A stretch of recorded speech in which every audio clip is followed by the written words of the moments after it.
नमस्कार साथियों, वंदे मातरम। मैं आपका अपना दोस्त सहायक आचार्य धीरज शर्मा। सबसे पहले तो उन साथियों को मुबारकबाद और हार्दिक अभिनंदन जिन साथियों ने कल नेट व जेआरएफ की परीक्षा उत्तीर्ण कर ली है। अब साथियों, कुल मिला के अब आपको यहीं रुकना नहीं है। आपको आगे आने वाले अपने जीवन में सहायक आचार्य पद को कैसे प्राप्त किया जाए या इस पद पर कैसे चयनित हो जाए पर कार्य करना चाहिए। विज्ञप्ति का तनिक भी इंतजार नहीं करना चाहिए। आपको तैयारी अभी से प्रारंभ कर देनी चाहिए। हमेशा मैं एक बात करता रहता हूँ ना, तैयारी के दो काल होते हैं, शांति काल और युद्ध काल। जैसा कि विज्ञप्ति नहीं आई तो शांति काल, और जो शांति काल में पसीना बहाता है वही युद्ध में खून बहने से रोकता है। मैं एक वीडियो मध्यकाल भारतीय इतिहास की तैयारी कैसे करें इसके बारे में एक वीडियो आ चुका है। मध्यकाल के बारे में बता चुका हूँ। तो साथियों, आज अपने बात करेंगे प्राचीन भारत के इतिहास के लिए हम क्या पढ़ें। साथियों, मुख्य बात यह होती है कि आप कम से कम सामग्री को किस प्रकार पढ़ते हैं, सारगर्भित सामग्री का किस प्रकार आप उपयोग करते हैं, यही आपकी सफलता सुनिश्चित करती है। तो साथियों, मैं आपसे कुछ बिंदुओं पर बात करूंगा। सबसे पहले तो आपको अपना एक टाइम टेबल बना लेना है। सोशल मीडिया से आपको दूरी रखनी है, क्योंकि विद्यार्थी जीवन में अधिकांश सोशल मीडिया प्लेटफॉर्म्स का कोई भी यूज नहीं होता है, क्योंकि उन लोगों का जो मुख्य कार्य होता है क्योंकि कैसे भी अपनी पॉपुलैरिटी बढ़ाना और अपनी रेटिंग्स बढ़ाना और उसके माध्यम से अधिक धन अर्जन करना। यदि वास्तविकता में देखें तो जीवन में उनका कोई संघर्ष होता ही नहीं है, क्योंकि आप अधिकांश लोगों को देखेंगे तो वह उस क्षेत्र से उनका कोई लेना देना नहीं है, किंतु वह आपको नेट कैसे पास करें, सेट कैसे पास करें की सलाह फ्री में देते दिख जाएंगे। आप एक बात सोचें, उनसे पूछे एक बार कि आपने नेट और सेट की परीक्षा उत्तीर्ण की है क्या, हमें बताने से पहले। क्योंकि जिस व्यक्ति ने जो चीज की ही नहीं होती, यदि मैंने सबको पता है कि पूर्व में एक सैनिक रहा हूं, यदि मैं बंदूक चलाना ही नहीं जानता तो मैं लोगों को बंदूक चलाने की ट्रेनिंग क्या दूंगा। तो यह तो बिल्कुल ही उचित नहीं है। अब बात करते हैं कि आपको तैयारी किन किन चरणों के माध्यम से करनी है। पुस्तकों की बात अभी अपने करेंगे, उससे पहले अपने कर लेते हैं। आपका टाइम टेबल बिल्कुल फिक्स होना चाहिए। मेरा टाइम टेबल थोड़ा कठोर था, किंतु आने वाले एक और वीडियो में आपको टाइम टेबल बताऊंगा कि एक शानदार टाइम टेबल मतलब एक बढ़िया रणनीति से आप कैसे सफल हो सकते हैं। सोशल मीडिया से दूरी बनाए रखें। आत्मविश्वास को हमेशा ऊपर रखें कि मैं इस चीज को कर सकता हूं। कभी भी अपना अवलोकन कम न करें, कभी अपने आत्मविश्वास को ठेस न पहुंचाए। दृढ़ निश्चय रखें कि मैं इस चीज को कर सकता हूं। साथ में निरंतरता। ये नहीं कि आप दिन में 15 घंटे पढ़े, 5 ही घंटे पढ़े, किंतु प्रतिदिन पढ़े 5-6 घंटे, जितना भी आपको समय मिले उसका सदुपयोग करें। उस 5-6 घंटे में आपको क्या करना है, मोबाइल का बिल्कुल प्रयोग नहीं करना, न किसी से गप मारनी, न किसी से फोन पर बात करनी। सिर्फ 5 या 6 घंटे सिर्फ पढ़ाई को ही ध्यान में रखना है। अधिकांश बच्चे क्या करते हैं, शीतकाल मतलब विज्ञप्ति आने से पहले के समय को व्यर्थ कर देते हैं कि विज्ञप्ति कब आएगी, पता नहीं आएगी कि नहीं आएगी, 6 महीने लगेंगे, 7 महीने लगेंगे। अरे सरकार ने घोषणा की है तो कभी ना कभी तो आएगी। 6 महीने मानी थी, नहीं आएगी तो साल भर में तो आएगी। जब आपका जीवन का सपना ही असिस्टेंट प्रोफेसर बनना है या जो भी आपके जीवन का सपना है उसको पूरा करना है, तो आपको पता है कि आजकल गलाघाट कंपटीशन है, एक वैकेंसी के लिए संघर्ष है।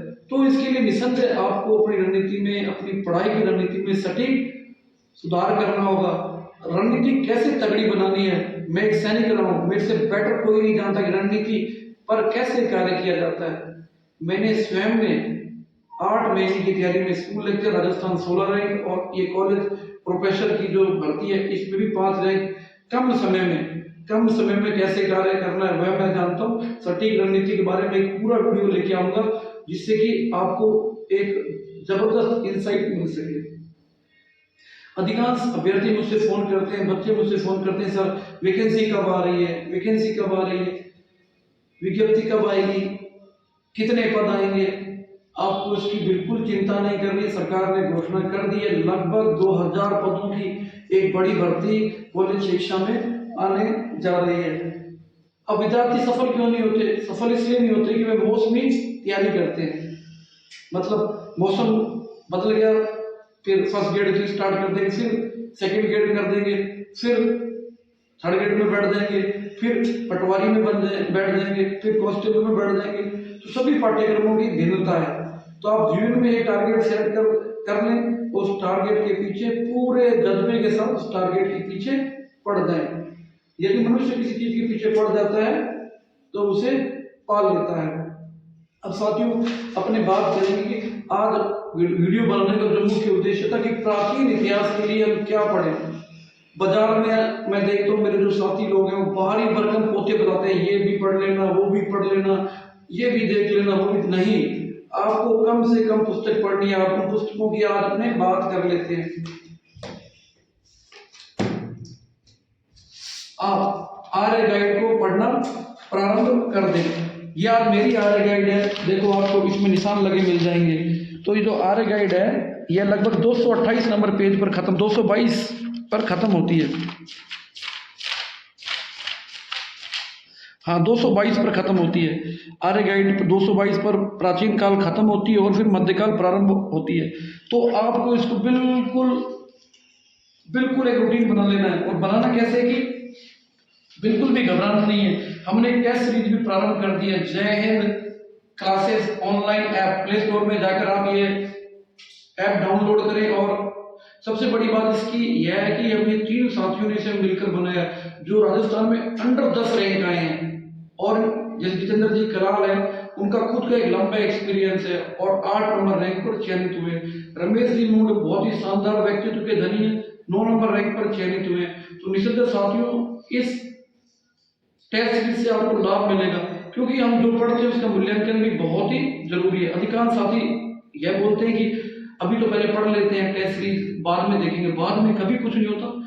क्या होगा कि जब आप पढ़ेंगे और टेस्ट देंगे तो आपका आत्मविश्वास बढ़ेगा। और यदि आपको अपनी कमियां भी पता लग जाएगी कि मेरा कौन सा क्वेश्चन कमजोर हो रहा है, बिल्कुल भी इस चीज से घबराना नहीं है कि टेस्ट सीरीज मेरे कम नंबर आ रहे हैं, बस अब तो मैं करूंगा ही नहीं। ऐसा बिल्कुल भी नहीं करना है। हर चीज को एक चैलेंज के या चुनौती के रूप में लेना है कि मेरे इसमें कम आए, मैं इसको सुधारूंगा। जब मैं तैयारी करता था तो मैं देखता था जो बेहतरीन स्टूडेंट होते थे उससे कंपटीशन रखता था कि अगली बार इसके बराबर नंबर लेंगे, ऐसे क्रॉस करेंगे। आप भी ऐसी कोई विशेष स्थिति मन में बना लेंगे, अपने को बढ़िया करना है और शानदार करना, तो आप कर लेंगे। आपको मैंने पहले भी बताया था कि जैसे हमारा जो टेस्ट सीरीज होती है उसमें तो हम शेड्यूल डालते ही डालते हैं। और जनरली यदि आप टेस्ट सीरीज, मैं ये नहीं बोल रहा कि आप हमारी टेस्ट सीरीज से जुड़े, कोई भी टेस्ट सीरीज से आप जुड़ जाए, कोई भी बाजार में भी बहुत सारी टेस्ट सीरीज आप किसी से भी जुड़े तो किंतु जुड़े। प्राचीन भारत इतिहास में आप क्या करें, प्रतिदिन अपनी क्षमता के अनुसार, मतलब आप 2 या 2.5 घंटे में इस आर्य गाइड को 2 या 2.5 घंटे में यदि प्राचीन काल की बात करें तो अपने आप 8 से 7 पन्ने या 8 पेज पढ़े। ठीक है, शुरू में 5, 7, 6 पन्नों से स्टार्ट करें, धीरे धीरे इन पेजों की संख्या को बढ़ाएं। और धीरे धीरे ये होगा कि 6 पन्ने आप पढ़ोगे तो महीने में कितने होते हैं, 30 दिन होते हैं ना, 30 × 6 मतलब 180 दिन में 2 घंटे पढ़ने से आपका प्राचीन काल लगभग खत्म होने की तरफ आ जाएगा। संडे या छुट्टी के दिन जब आप थोड़ा ज्यादा समय मिलता है, रोजगार वाले लोगों को जो कि नौकरी में है वह थोड़ा ज्यादा पढ़ लें।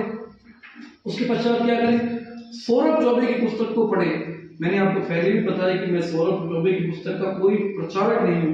कोई ये बिल्कुल भी नहीं सोच ले कि मैं इस पुस्तक का कोई प्रचारक हूँ, किंतु एक इसका बहुत शानदार पुस्तक है। तकरीबन सभी पुस्तकों का निचोड़ है ये पुस्तक। कोई बोलता है उनकी पढ़ना, नहीं पढ़ना, आप जो भी पढ़ना इस पुस्तक को पढ़ना, क्योंकि लिमिटेड चीज में देखो पीछे कितना शानदार दिया गया, शब्दों का अर्थ दिया गया है कि इन शब्दों का अर्थ क्या है, पणी क्या है, पल्ली क्या है, बिचौलिया क्या है, भोजक क्या है, तो बहुत शानदार है, आर्य गाइड में भी है। और इसमें भी आप ऐसे करें कि प्रतिदिन कोई 5-7 पेज पढ़े। इससे क्या होगा, आपका दोहरा रिवीजन चलेगा। प्राचीन काल में जैसे आप कोई बिंदु प्रागैतिहासिक काल पढ़ रहे हैं, तो आप इसमें प्रागैतिहासिक काल पढ़ रहे हैं, तो क्या फायदा हुआ, क्या फायदा हुआ साथियों? फायदा ये होगा कि आपका एक रिवीजन जो एक बार ही चलता है वह 2 बार चल जाएगा। एक बार पढ़ा, दूसरी बार रिवीजन चल गया, इसका आपको लाभ भी मिलेगा। उसके बाद यदि आपके पास समय है तो आप यह पुस्तक पढ़ सकते हैं, भारत का राजनीतिक व सांस्कृतिक इतिहास, जिसके लेखक है प्रोफेसर कृष्ण गोपाल शर्मा व हुकुमचंद जैन। इस पुस्तक को भी आप पढ़ सकते हैं, क्योंकि इसमें जो शब्दावलियां हैं वो थोड़ी अच्छी किस्म की शब्दावलियां दे रखी है। आपको लगता है कि जो चीज आर्य गाइड में नहीं है, जैसे इसमें एक प्रश्न पूछा गया था आईएएस में कि गौतमी पुत्र सातकर्णी का यूनानी नाम क्या है, जो कि आपको किसी पुस्तक में नहीं मिलेगा, इस सौरभ चौबे में दे रखा है। इसमें जो सारणियां हैं, कई शब्दों का जो बढ़िया विश्लेषण है वो कहीं आपको देखने को नहीं मिलेगा। तो यदि समय है तो आप इसको देख लें, नहीं तो आप ये दो किताबें पर्याप्त है। यदि समय मिलता है तो आप इसको देख लें। भारत का राजनीतिक व सांस्कृतिक इतिहास भाग प्रथम, प्रारंभ से लेकर 1526 ईस्वी तक आप इसको देख लें, क्योंकि इसमें मध्यकाल भी शामिल कर दिया है, किंतु आपका प्राचीन काल देख लें। अब बात करेंगे साथियों अरिहंत क्वेश्चन बैंक की।